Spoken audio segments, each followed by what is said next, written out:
Hello, everyone. Welcome to today's webinar, and I want to introduce you to our new series called Producing with Pro Tools. And today we have special guests on, Saunder and Danny. Are you guys there? Yes. Oh, that was awesome. Can't see your camera though. There you go. There you are. Amazing. Look at that background. That looks absolutely amazing. Yeah, it's a fake background that we created just for this. It is? No. It looks awesome. I'm so excited for today's webinar. I'll give you a little introduction, even though you guys don't need it. You guys have done some amazing stuff in the past. A lot of the compositions you've done is for series that I've watched and kind of grown up on, I guess. Like, you know, Ozark's been a big part of my life because it's been absolutely amazing, and it's still talk about it till this day. And the music, the sound, everything about it, American Gods, The Gift, LA 92, there's so much stuff, and I can't wait to deep dive today and talk to you guys about your story. So I'll give you the mic there for a second. Maybe it'll be great to get an introduction from yourselves as well, to Danny and Saunder. Cool, thanks. You want to start? Hi, I'm Danny Bensi. It's a pleasure to be here. I don't know what this morning is. Say a little bit about how you got into this, I guess, before we met. Oh, right. Introduce ourselves, what we did before. Yeah, let's see. Saunder and I, I'm from Europe. I was born in Denmark, and my dad is Italian and my mother's American.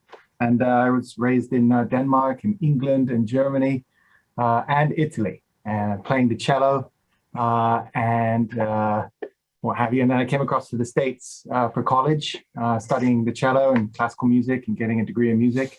And then I met Saunder actually in Rhode Island. This is in the late 90s. And we became friends. And I sort of joined his band a little bit. I was like a guest artist in a band that he was playing in. And we formed our own band and moved to New York. That's making a long story really short. And we've been playing music ever since, really. Wow. And I'm Saunder. I grew up in Seattle mostly. And I was a guitar player since I was 10 years old.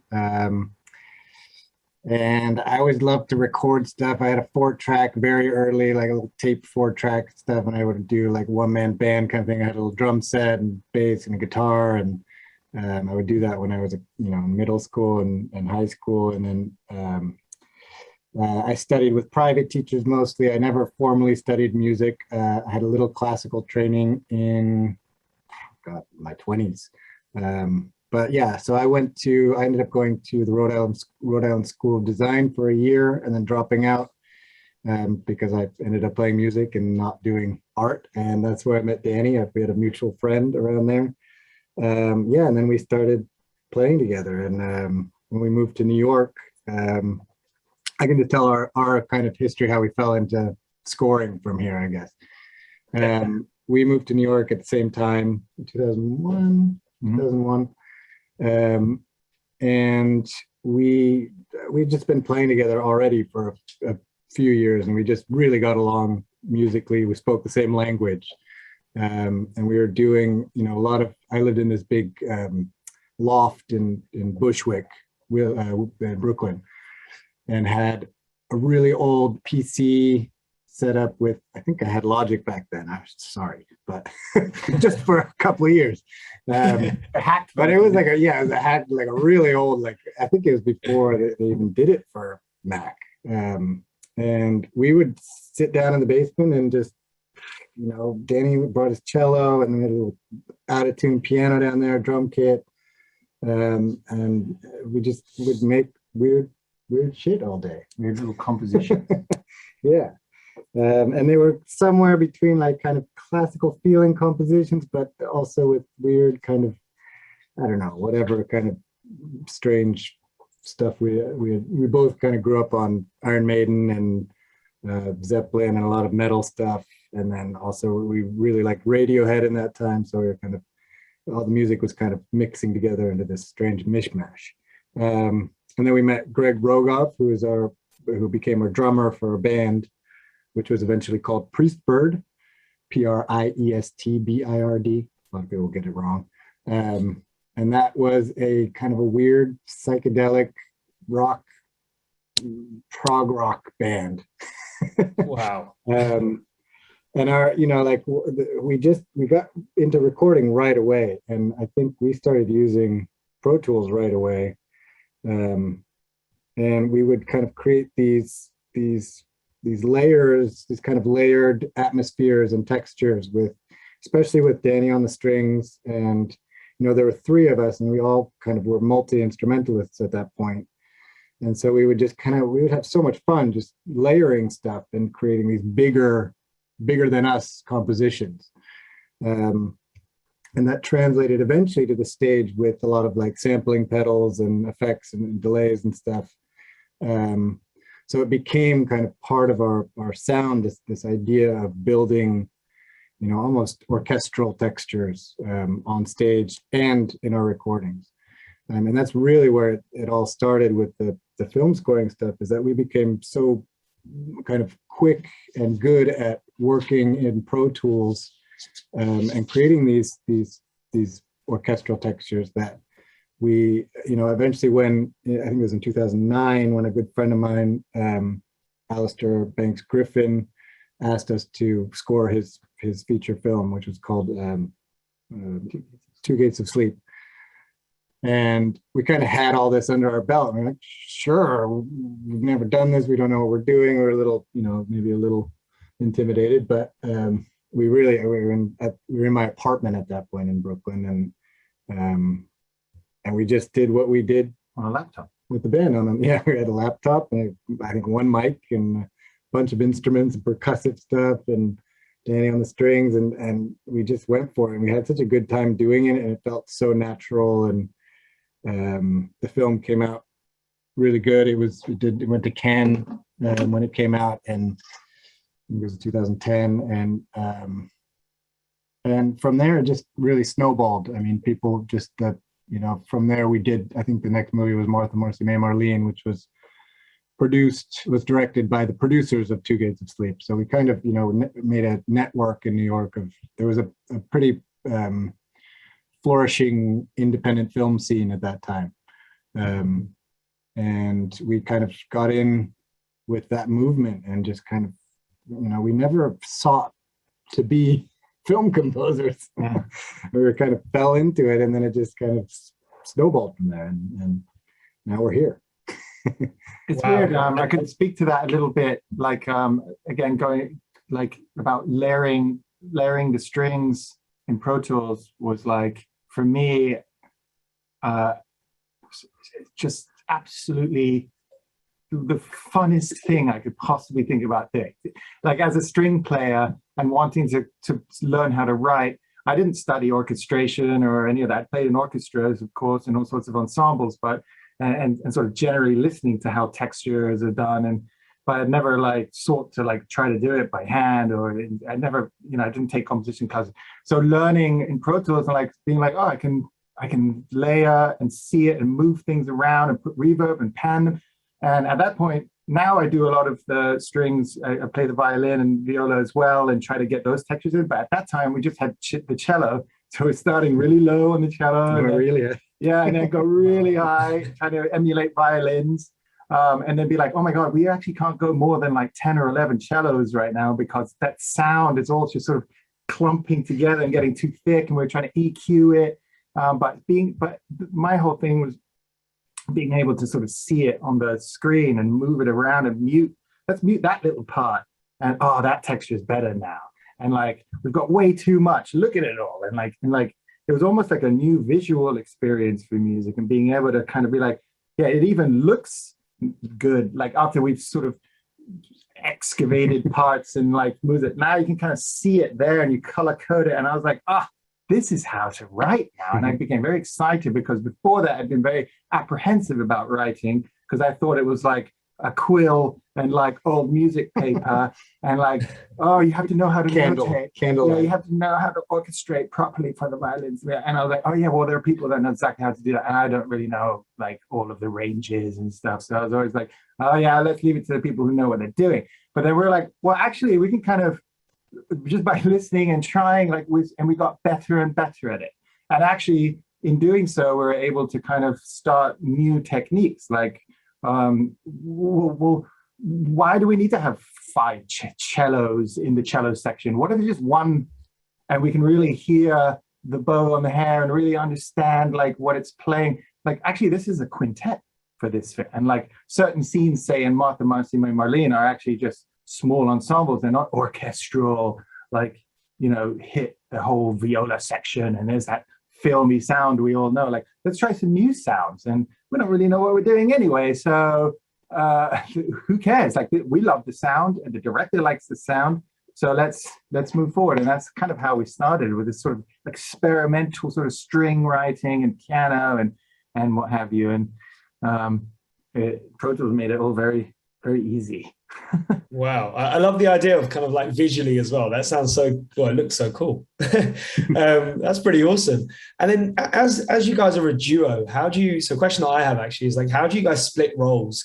Like, you know, do you start separately and then kind of send ideas over? Or, you know, do you have a conversation beforehand and say, okay, we're going to do this, you're going to do this? How is it kind of done? I think like, you know how like in a band, if you've ever been in a band, how you come up with your part, you kind of, you're like, hey, drummer, like, can you just keep that beat going while I sort of work out my bass part? And like, guitarist, can you just keep playing that around? And then they're like, yeah, you can do it. And like, and you're like, oh, I'm working it out, I'm almost there. And like, you sort of learn to compose and perform and get into the part with these musicians in the room. You have to become comfortable, right? And like, and learn kind of how to do that and set.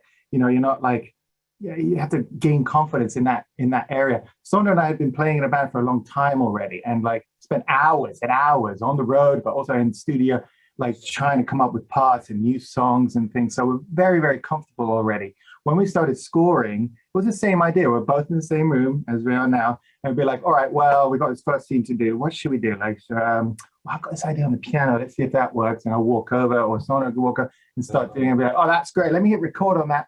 And then we sort of work together to be like, oh, let me try putting cellos on top of that. That's going to be great. Yeah. It was really an improvisational process. Yeah. I mean, there's a lot of, even now where we don't necessarily always work together in the same room anymore. We will actually work remotely between our studios, which are close by, but we still, you know, like, it's still an improvisational process when we write. You know, it's not like we're writing things out and there's not a lot of like thought put in beforehand of harmonies and stuff. Very, we just like, try everything in the moment. Yeah. So, and then our roles are kind of, I mean, in terms of like a project, we'll really switch off. You know, Danny might take the lead on a certain project for the beginning and then pass it over to me, and I'll change it up and add some things and then send it back to him. And then maybe at some point I'll take that over. It really depends on the show or the film. Yeah. Yeah. But having worked in the same room for many years, it's like we just know each other. Do you know what I mean? So you can be like, oh, Danny, I started a cue. Go check it out and see what you think and let me know. And then I'll be like, oh, let me try a little work on it. Oh, I'm going to add some strings, or I'm going to mute some things. And then when I say, oh, I worked on your cue a little bit, have a look. And he'll be like, oh, I love it, or whatever. And let's send it. And then so it kind of goes back and forth, and we sort of chip away at it from our respective studios now. And because we have a lot of work, so it has to be that way. It came by necessity, because we're like, oh, we're able to take another project on and buy another computer, right? It's like you guys have already got the chemistry in the studio, so you know how exactly what the other person's going to do, and help each other out, which is awesome. Yeah. So I thought it'd be awesome now to maybe show this session, and we can have a little deep dive about the session, see what you guys do. Because I know we had a conversation yesterday, and we were saying that you keep it nice and simple and let the music do the work. And I can't wait to see that. And we can see your screen. Great. So this, I guess we're not supposed to say the film. I don't know. Better not. But this is a pretty classic kind of setup for us. You can tell Danny took a long time labeling his tracks. Why? These are all, we do have a thing here. But what we usually do is we'll have a bus. And this is, we work with a score mixer, Bill McGowan, who's a genius and who will constantly yell at us about our layout. So nobody should do this because he has to print stems and stuff. So he has to kind of put it all into his template. We really like the way we use Pro Tools is really like for the fastest, most efficient way to be creative. So the way that we've kind of found to do that is to have these I don't know why this is called pinkies, but you're really getting a glimpse into it. There might be some bad words in here. Yeah, we should check. But so, we set up a bus. Usually we have a main music bus up here, a reverb, so that we can just have the same reverb on everything. And then we have each group of instruments usually has its own bus so that we can control the volume really easily. We just duplicate a track and, we're quickly just going at it. It's all so that we can get to recording as fast as possible. Play a little bit of this.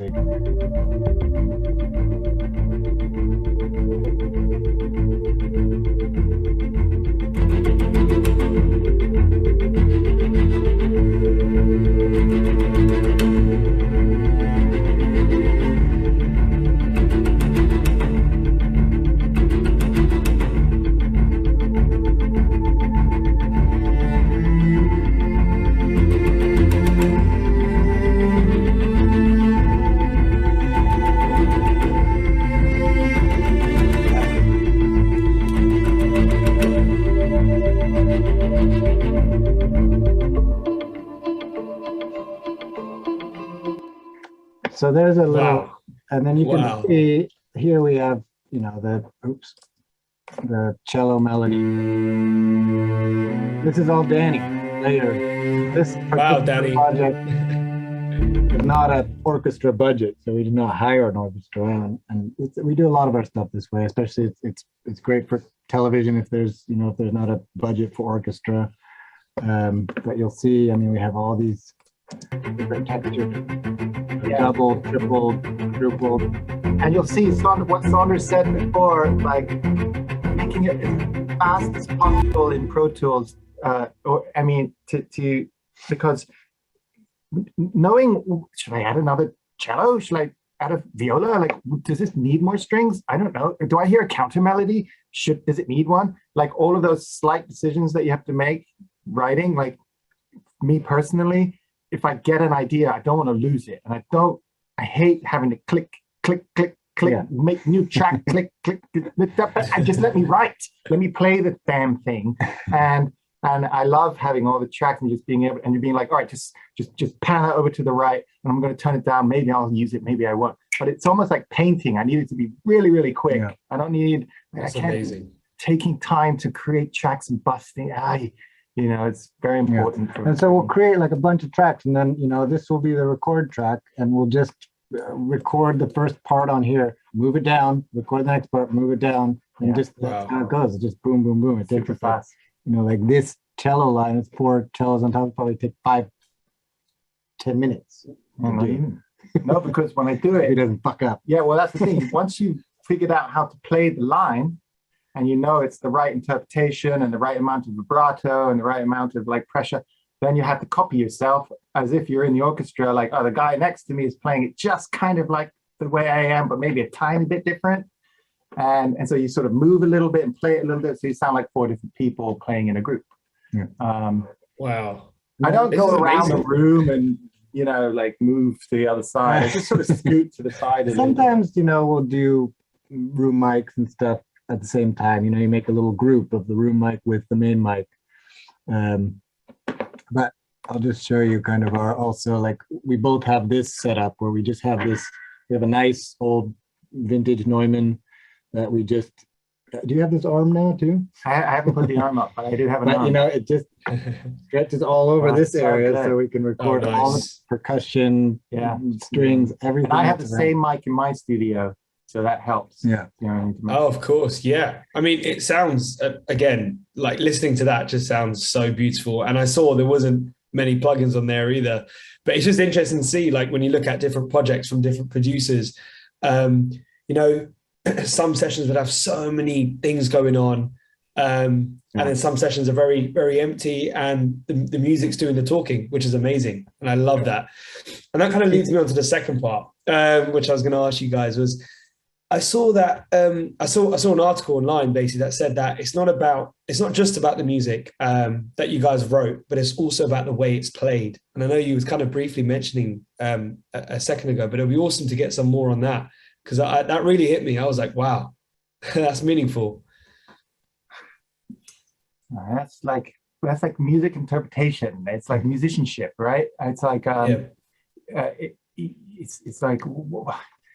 Oof, I don't know how to explain it. It's for us. It's so important because and I think we might be a little different than a lot of film composers, that we literally play almost everything that we record. I mean, we do write for other instruments and for orchestra and stuff, but we really started just like, we didn't know how to do any of that stuff. That was all kind of came with the projects as we got them. But so for us, kind of honing our skills.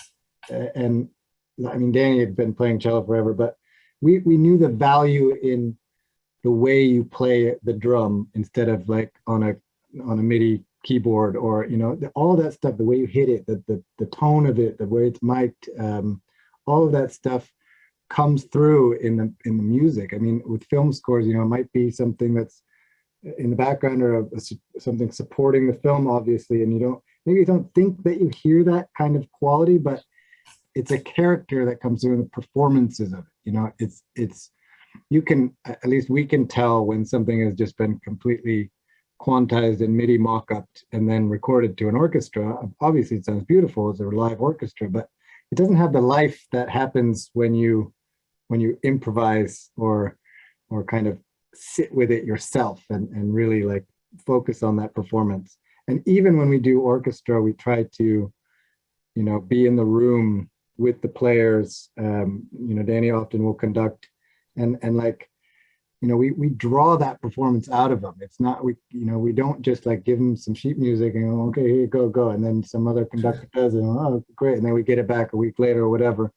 We really want to like explore like the you know, the emotionality behind the playing, and yeah, I mean, that to us, it's what makes our music special. You know, like all this stuff, anybody can do this stuff. You know, anybody can layer strings and play. You know, if you're good at playing the violin or the cello and you learn Pro Tools, you can do it. But it's all that the details that I think come out, and that's so important to us, and that's what we hear in music that we love too. So it's like that. Have you ever heard a drummer, like, you know, it's like he's like, or like when people are like, oh, you can just whack a drum. Anybody can hit a drum. No, you can't. Like, if you really know how to hit a drum, like exactly how to hit that skin, and also how to tune it so that the whole thing is resonating properly. Like, I didn't know anything about that until my drummer showed us, and he was spending hours like tuning before a show, and I was like, what are you doing, man? Like, skin's on there. It sounds pretty good. It sounds good to me. Doing, doing. But then, like, when it's right, and he's like, now check it out. It's like, boom. Wow. And, you know, and you're like, oh, right. Oh, okay. Oh. But he actually taught us a lot about, he has all these different, like, percussions. Like, say, even a tempo block like this, Chinese tempo block. Is Chinese or Japanese? Yeah, Chinese tempo block. And it's like, oh, yeah, just whack it, right? Like, whack it. But no, it's like there's a million sounds you can get out of this tiny thing. We use it all the time. But like, whether you hit it, you know, and like, does that work, or does that work? And then all right, so we recognize there's a myriad of sounds that you can get from it. So what's going to work for this scene? How hard should we hit it? I don't know. And it's like, well, what's the intent? And then you're like, okay, and then what's the culture? And what do we do? And you have to learn how music works and how to express it, and how it matches the scene. Like, or do you just take the MIDI sample and hit tempo block, and it's like, boom, you know, and you're like, oh, that sounds pretty good. Stick it in. But sometimes it does. Sometimes it does work. But what if you're really there, like near the microphone, you're looking at the scene, and you're like, and she smiles, and you're like, It's like, oh, that's it. And then It's you go the into feeling, Virgo right? and you move it just a second later, and you're like, oh, that is really good. Yeah. It is. Yeah, no, I agree. I mean, Tell me what. it's like the feeling, isn't it? It's Yeah. like how you feel, the emotion, and stuff like that. So I was going to ask you guys about a big project, Ozark. So how did that come about? Because I mean, that sound, I've no words. Ozark It's amazing. How did that come about? That we met Jason Bateman through, I think, first through Charlie McDowell, who directed The One I Love, which is a film we did back in early 2012, 2013, maybe even earlier. I don't know. One of the first films we did, and then I think we met him at a premiere in New York or something. He loved the music. He asked Charlie about us, and then we happened to get the gift. Get hired on the gift a few months maybe after that, and met him again at that premiere. And that was at that point he had been, I think they were just writing Ozark and starting to put it together. And he came to us and said, "I got the perfect project for you. I'm doing a TV show." And we're like, "Oh, okay." He's like, "You guys have done TV, right?" Yes. We hadn't done any at that point. I don't think. I think we did one episode of the OA or something. But so he knew our music. He knew a lot of our music, and there was no like hiring process. There's no competition or anything. He just hired us before they even started shooting. And we had a lot of conversations with him before they started about the tone of the show, because the tone of the show is really, really special and unique. And so he just, he told us about where it was being shot, what his colors, what he wanted the colors to look like, the darkness of it, just everything. He was really good at explaining that to us. And he has a really amazing musical sense. He's a aficionado, classical music and everything. So he knew how to talk to us about music too, and not in like a way of like major chords and minor chords and modulations. He knew how to talk about emotion in music. And so we immediately kind of had a synergy with him. And we at that point we asked for them to send us dailies and stuff as they were shooting, so we were getting the vibe and the pacing and stuff way before we saw a complete episode. And so we kind of started coming up with the palette right from there. Like we had all this kind of junk percussion that was a basis for a lot of it that we recorded, like these pipes and plastic and glass bottles and stuff to kind of offset. There's this kind of the Ozark, that region that has this kind of trashy kind of motorboat truck, like abandoned house kind of feeling, but with this kind of beautiful, majestic feeling of the nature there. So we brought in with a lot of these kind of low, stark strings and the occasional piano if something emotional happens, very rarely. But it was really like that the process was so and we were lucky. It's not always like this, but it was so organic and so easy, and Jason was wonderful to work with because he was just so succinct in his notes and comments and stuff, and he really let us do what we do rather than trying to control every part of it. And from there, we just kept doing it, and yeah, it's been a really fun experience. That was one of our first scores where we were also like distorting almost everything. Oh yeah, everything was tons of distortion on we used a lot of the devil lock from Devil Lock, Decapitator. I'd be like, Decapitator, number one. That's all I can do because it's too much. I love that. Even on the low cellos, what was that dude? Yeah. Or like a drum, like one of our favorite drums is this Argentine bombo. Wow. And like it's got a nice awesome. It's bad. It's also got it's a bit crusty right now, but like what happens to Decapitator on that, and like because it can kind of compress the sound, but it still has this like and it's like wow, just that drum plus a couple of cellos and then a couple of synths. Yeah, and everything is super dry. There's barely any reverb. Yeah. Well, if we do another one of these with Phil McGowan, he can talk about how we fought his reverb instincts. Oh, that would be awesome. Return. I mean, so on so you said you use synths, right? How did you go about the sound selection? How did you go to kind of choose something or kind of like create something? That must have been a process in itself, right? Selecting a specific sound to match the emotion or the color that was described. I mean, all the synth stuff we use is analog synth stuff. I mean, we won't use any of the software synths, but when we run it through MIDI, so we can, use a MIDI keyboard or like, move stuff around and change it pretty quickly. Nice. But, even when we use synths, we use them like, and I think the best uses of synths are always like this, but we use them like they're instruments. And the fun thing about synths is that both Danny and I are not very good at them.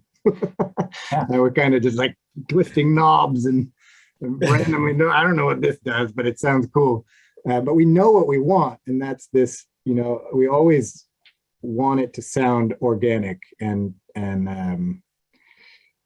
it needs to sound like it's a human playing it, unless we're really specifically going for a robotic synth sound or something, which happened on some other projects for sure. But even then, it's like any imperfection that we can find, we leave in, or we create as much chance of imperfection as possible. I mean, like any little flubs that we just, all that stuff that's our favorite stuff.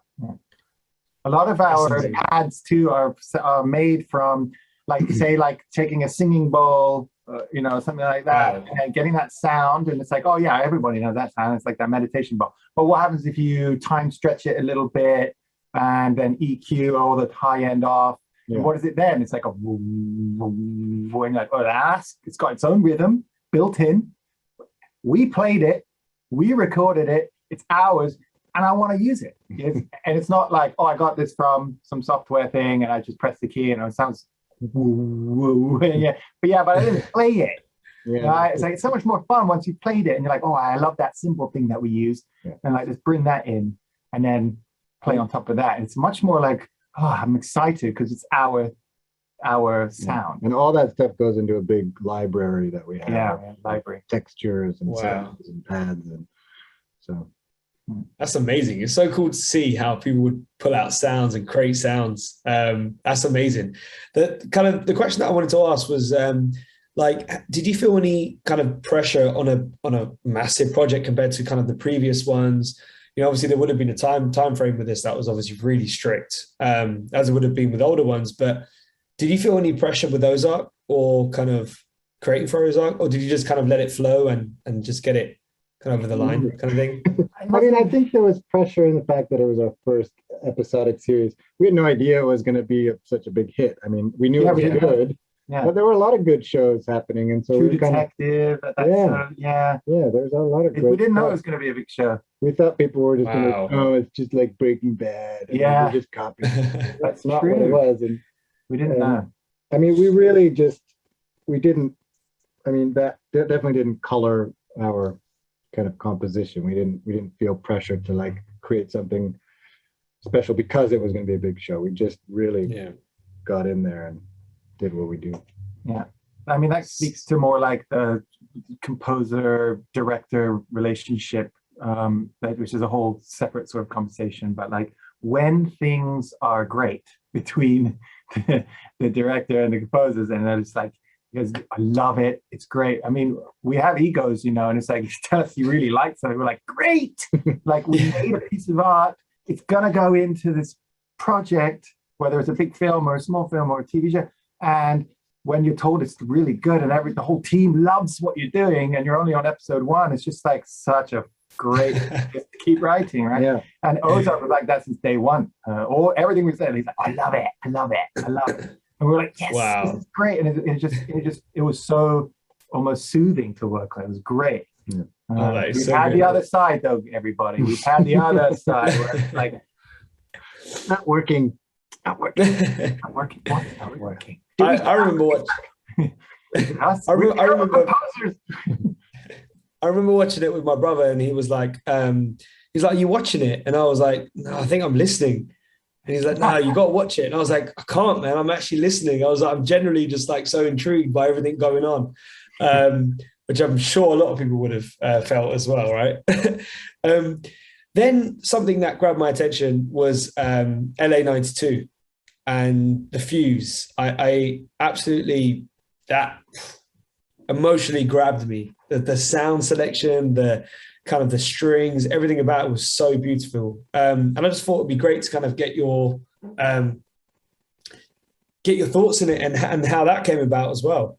You know, it's funny. I remember about that is that piece was an opera first. Remember, we had composed an opera.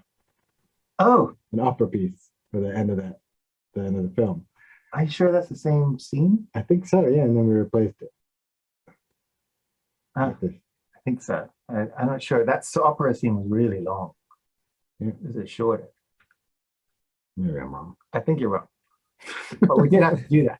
It didn't go in the film, but yeah. We'll tell you about The Fuse. But that was another thing where it was like they had a like a Puccini aria. Oh. Not only that was the aria, but they had like cut it up a little bit and elongated it. Oh, and wow. it's like, and they're like, guys, we can't license this. Maybe you want to write an aria? And then I'm being a bit Italian, half Italian. I was like, I'd love to try writing an aria. I've never even thought about that. And it's such we did it actually. Yeah, we hired a singer, and it was pretty good. It's not bad. I mean, we had to do it in like 2 days. Nobody will ever hear it. Yeah, it never. It sits on our desktop. But anyway, So that didn't work out. But it was good. It was a good exercise. The Fuse, was. All that is it's a low D on the pedal of an organ. That is a MIDI sample. I personally love that sound. Saunder's like, stop using that bloody pedal. But I love it because it's got like a airy, and then it reminds me personally of like being in a church. And I wasn't religious growing up at all, but I did play many, many years and sang in choirs and in churches. So I understand this kind of the glory and the sort of otherworldliness of behind of playing in a church and the reverb and then. So as soon as I personally put my headphones on and press that organ pedal, I suddenly become like a part of that church. I was like, you know what I mean? I'm like, wow. In classical music world, and glory be to God. I love this music. I'm not religious, but I know the glory. So anyway, The Fuse is kind of similar to that in that it's a single instrument playing its arpeggios, the violin, with such longing, and it could almost be played if you played it like an exercise, because it's like it could sound like kind of like a regular exercise. But we had this wonderful violinist in New York play it, and she played it with a ton of romantic feeling and longing, and really trying to emulate. And growing and growing and growing, and then it sort of peters out at the end as you. But the chords are all sort of very classical, dark, and evocative chords, which made sense for the end. As there's that sort of montage of like where the director was trying to show like the cyclical nature of these riots happening every sort of 20 to 30 years. And I was like trying to make you think and really get into that moment in sort of a quiet way, as opposed to like this big orchestral, we're going to make you feel that way. It's like, so the solo violin, when done correctly, it can be very, very powerful. Wow. That is amazing. Definitely. A lot of the stuff you guys have done just really grabs my attention and emotionally grabs me, which I could tell you guys put a lot of emotion into that. And it's probably a bit cliche, but you was in the music, which is awesome. So we've got, I'm going to give it another 5-10 minutes before we go and answer some of the Q&A. So lastly, I just wanted to touch on, and I know, Saunder, you might laugh at this one maybe a little bit, is your whistling in the American Gods, the God of Sun. That was, I didn't know that. And that was pretty cool. Do you want to maybe give a little insight on that one? My father is not a musician, but he's an avid, he's a classical music lover, and he's a music lover. and it's funny because I grew up with him. He was listening when I was young to the Beatles and a lot of jazz and a lot of classical music, and most of it I was like, and Led Zeppelin and Iron Maiden. And now I listen to a lot of the music he listened to when I was growing up. But he is an incredible whistler, a really fantastic whistler. I mean, vibrato and just like I range. Yeah, range. Man, that's awesome. So maybe that's where my music comes from, because I don't have any other musicians in my family that I know of. And for that, I mean, I think every once in a while we pulled it out for things. I don't know. That was maybe the first kind of like bigger thing that came out that I whistled on. And yeah, I don't know. It's hard to record a whistle because there's so much air coming out. You got to put the pop filter in front, do a little EQing. Wow. But and did you use the same microphone there? Was that the same mic that you used, or was it? Wow, that's amazing. Yeah. So I had a last question for maybe each of you, or you can answer it together. Kind of, what is your favorite Pro Tools feature? What do you guys kind of do either every session, or you kind of rely on it, or like it's something that you have in the back of your mind when you're recording and you're going to go to that feature or that tip and trick, let's say? God, I don't know. I mean, there's just so many. It really is like, I think about this a lot. It is a integral kind of instrument in our process. Like, I think it's just, I mean, I don't know if there's any one thing. For me, it's the ease of the editing. God.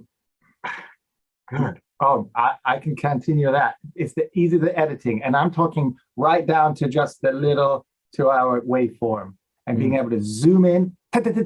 And this one note is a little out of tune, and I'm not going to use Melodyne and all that. I get too complicated with that. I'll go right in, split it up, tune it down a few cents or up a few cents. Also be able to turn it down or up dBs. The clip gain is great. Clip gain, and also being able to move and see that little shadow behind it, so I can like replace another note and just stick it right on top. All that kind of like visual. Yeah, I love all that. I mean, I was almost an artist. I went to art school, and for me, like the visual aspect of it is huge. Like, and it's something with the film too, and seeing the film in the timeline and the waveforms themselves. It really is something that, like I think a composer from another age just couldn't even fathom what that would be like, and it's a whole new way of composition. It's a modern way of composition, and it's fantastic. We should expand the color ranges and backgrounds and like really get into it. You know what I mean? We're really into the colors. Yeah, colors is big on that. Yeah, make it your canvas, right? Yeah, it really is. Awesome. Look at this damn thing all day. Yeah, we talked a lot about our compositions as sculptures, actually, and like the way we work together as usually building up and then chipping away at things.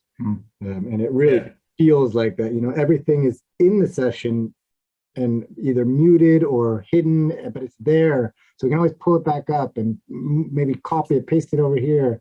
Move that over here, put a layer that wasn't supposed to be over this layer on top of that layer and see what happens. I mean, that's what we do all day long. Experimenting with that. That's a great one. Like, this needs some low end stuff. Well, I've got some low end pads from over here. I'm just going to throw them on there for a second. They don't even belong to that piece of music. I'm just going to stick them over there, and then press play and try to nudge it. And it's not working. And then Command Z and stick it back, and then but it's really like having like these hands like doing this, and it's like a third person, right? Like a little like happy assistant, except when it gets unhappy. Like, why isn't this working? It's usually our fault.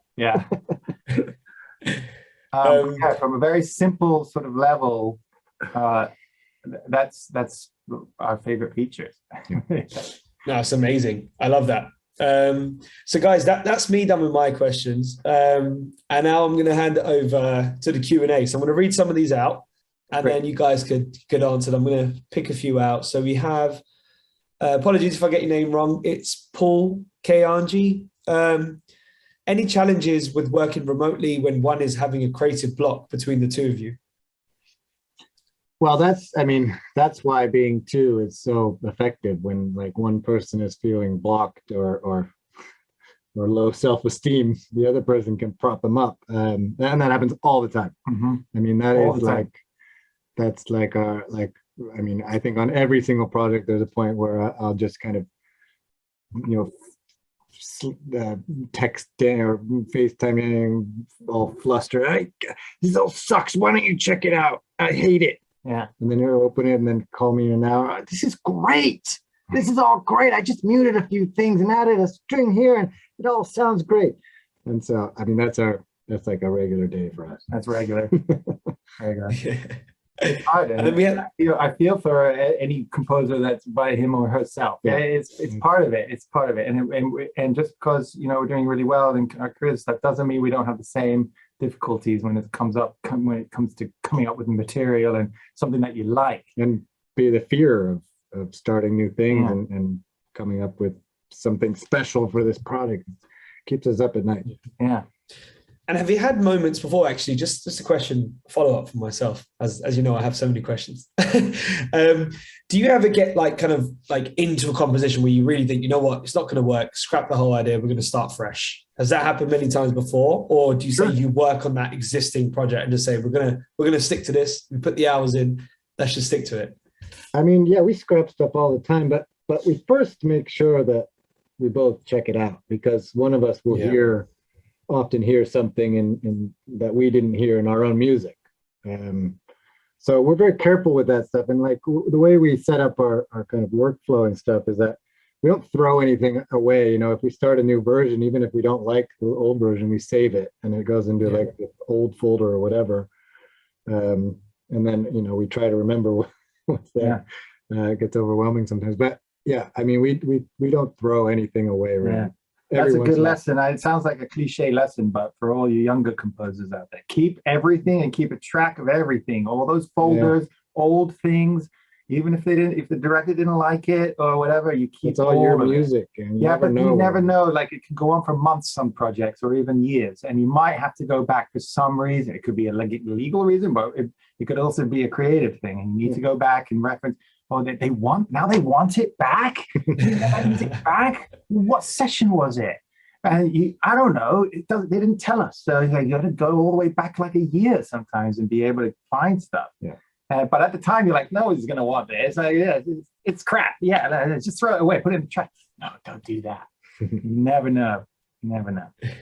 No, I love that. It's so true. I think someone actually wrote, so hello everyone, which technique and gear you use for saving all files you need? From my experience, my external hard drives, almost all of it will one day crash and get broken. So how do you deal with that? And that's from Zdenek Kansky. When you figure it out, let us know. We just recently bought one of these NAS network whatever hard drives. It's like 32 terabytes to throw all our old projects on. But I mean, look, there's no, I mean, actually, Phil McGowan, our mixer, would be a great person to ask about this. He's got redundant backups of everything. Wow.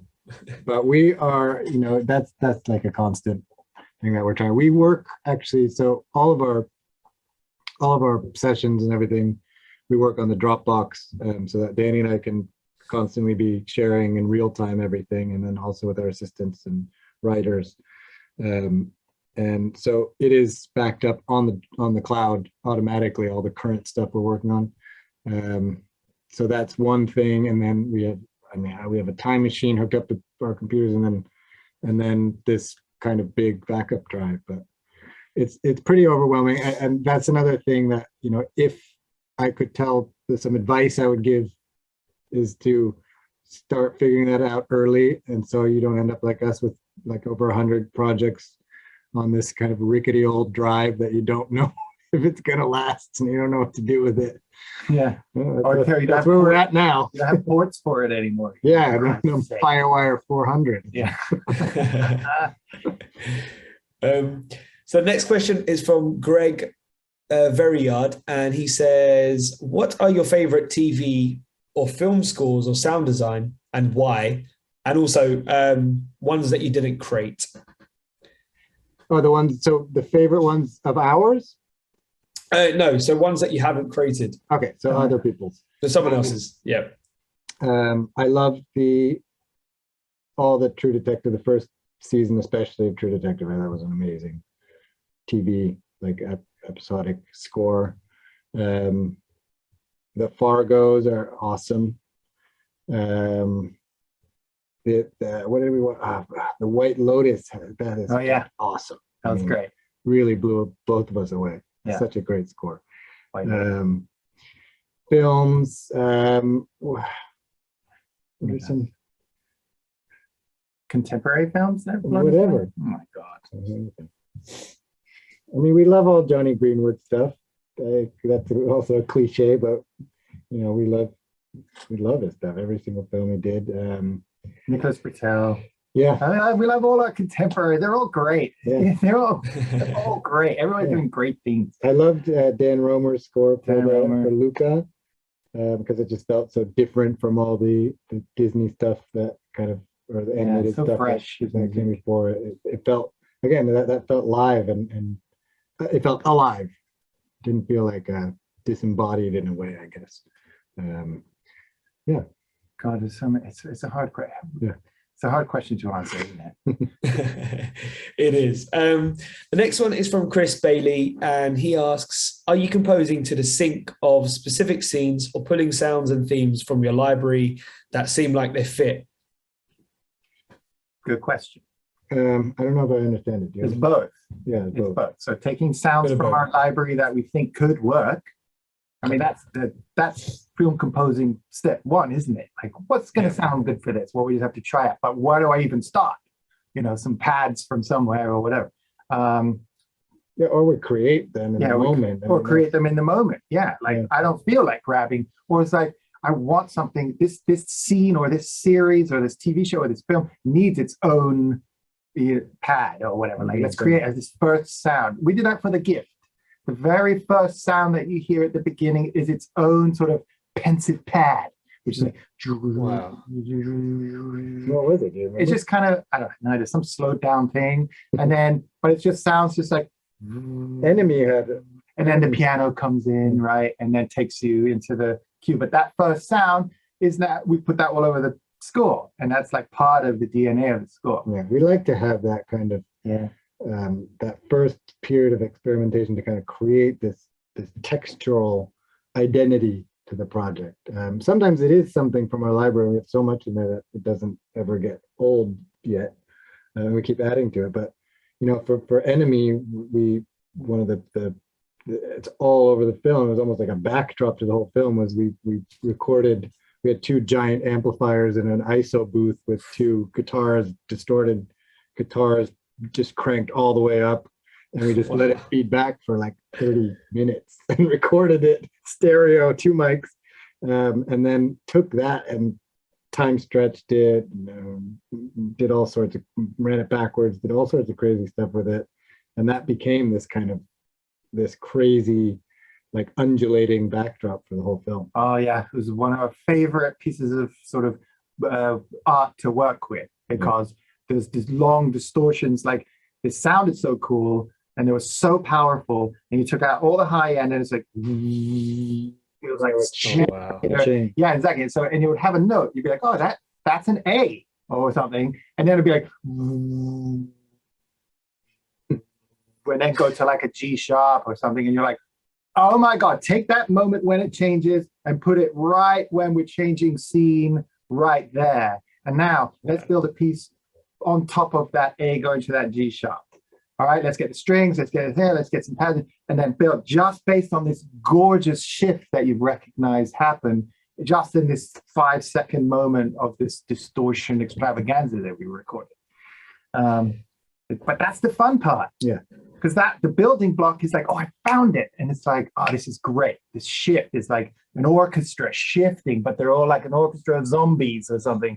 And they're all like, whoa. That's the sound I want for that moment. Great. I love that. So we have one time for one more question. And I kind of like this one. I really like this one actually. So it's by Michael Moxham. So I'm curious if there have been any major letdowns and how those were handled. I'm always curious about how we handle failure, and I just want to add a little bit on that as well. At the end of that, if you can give a little bit your advice to someone, I guess, with that question in mind as well. Just advice for someone starting out, they want to start composing, get into film, get into TV. Yeah. Failure is, I mean, it's such a, it's like, did you fail yourself or did you fail the project? I mean, I don't think we have been bounced off of a couple of projects, maybe, I think. Yeah. Maybe there's plenty of projects that maybe feel like we didn't get what we really should have, whether it was our fault or it was the synergy between us and the director, or, you know, I think we're too busy to think about it, honestly. Like, it's like, I mean, I don't think it's like the idea of a mistake. There's no mistake that you can't use to your advantage. And I think the same thing with like, you like a failure. What is a failure? You wrote a cue and it's no good and the director doesn't like it. That can be bruising, but you need to just put that kind of feeling aside, because you're going to deal with that for the rest of your life if you want to be a film composer. Because, you know, like, nothing is precious. Nothing you do can be precious. I mean, everybody's going to pull it apart. You know, that's just going to be part of it. So yeah, I think it's just. Is that what we mean? Do we think, is that what you sort of mean by failure? Like, I failed to create a piece of music that works for a film? Or is it failure like my career is not going anywhere kind of failure? Or is that what you sort of want us to talk about? Like that kind of failure? It could be a bit of both. Yeah, it could be just kind of handling in any way. For us, Saunder and I are workhorses, and I think all composers are and have to be. So, and I think every sort of podcast or like biography I've read about any composer has been like how hard they're willing to work and how many versions and how you can't dwell on because music is subjective and all this kind of thing. We hear that all the time. It's like, it's just sound waves hitting you and creating, right, some sort of emotional response. And this person next to me might feel the same way or might not. And it might be that this certain day where they're feeling like this or not like, and so maybe we send something to a director and they're just having a terrible day and they listen to it with one headphone and like, I think it's pretty good. Yeah, speaker. I don't know. Let's put it on the back burner, and we're like, oh man, we just spent a week on that. It's like, and it's like, seriously. And like, whereas another director might be, guys, I fucking love it. I love it. You're the best. And we're like, yeah, see, that's better. You know. But listen, but with the failure stuff, like, yeah, like sort of say, you don't have time. It's like, it's not. It can't possibly be your fault because you didn't. You know, you created something good enough to send to this director. That knowing, like pressing send, it means like you must have done something right for you to say. You're not sending something that you don't like, right? That you thought was terrible, are you? I mean, that's what I'm saying. It can be so layered. I mean, if you're forced to write a piece of music you don't really like because of direction, that can happen. But I don't know. That's a different sort of failure. It's like yourself. But I mean, the quality of it should be, you should feel like this is what. Yeah. I mean. Yeah, you should be proud of it. You should know that it's good. And then if it doesn't work, you're like, all right. And then your ego, and like, as I said, we work really hard. So like, you have to just kind of reset and be like, all right, I'm going to start again. Yeah. And you have to like, try to remember, and this comes with experience, that like more often than not, when a director asks you to rewrite something, it's usually for a good reason. And even if you think you're a golden piece that you just wrote, it's going to be the theme, and it's just not working for the director or their team or whatever, or Netflix or whatever. And you just have to be like, all right. And more often than not, they're right. And they will, and you start on a new path with a new idea, and you're like, oh, I really took so much effort to start again. But really, it takes you to another place. And so more often than not, it was a good idea. And you might have to do it 3 times or even 4 times or even 5 times.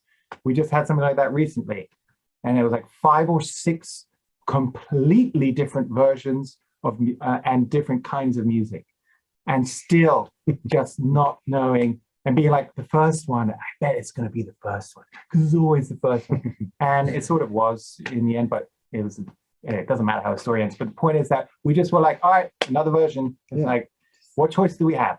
Just got to go for it.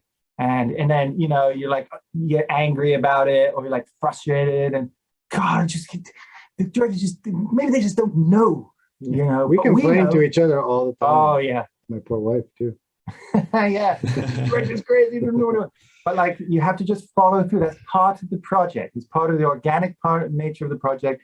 And just trying things out. There's dead ends, and then there's like little peepholes that you can go through, right? And you come, and in the end, you get there. Yeah.